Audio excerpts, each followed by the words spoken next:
pesa ma idwa ni mondo mi Ruto. To kendo kichaki gine ne kane gikelo bill managa kisewacho ni negi after 7 years ama tok higni 7 ibiro kawo pesa ni sani matin koro gigole. To adwa ni mondo mi jopiny obed very keen kidhi e portal mar KRA iTax.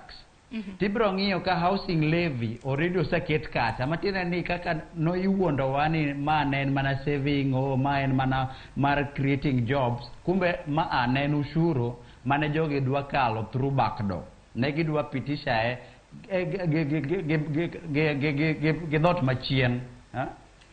Koro mana waneno ahinya kaka Ruto osebedo ka wuondo jopiny, jout buchu Kenya Kwanza bo osebedo ka wuondo wa ni wakaluru gini mondo mi create uru jobs ama wakel tije mag ne joma tindo. To wapenjore king'iyo kata statistics manogol gi Kenya National Bureau of Statistics. Ji maromo 60 atamalo 61.3 wacho gin gi udegi. Yeah. Ji maromo 39% ema pod ntiere ute magi rent. Koro to jok ma rent gi iyudo ka nweng'o gi beni piny.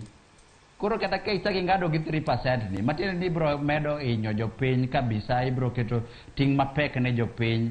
To samana kaka wawacho sani endi nengo mar ngima osaidho kabisa ma jok mane chamo chiemo adek odiochieng' sani chuni ni samoro kale mok iyudo gimoro amora nikech sani kata kidhi e supermarket iyudo ka mogo ni malo to mano budget pok osom. Iyudo ka sukari sani oidho karibu kilo achiel dhi 300. Iyudo ka modhi mag chiedo osaidho to mano ng'eni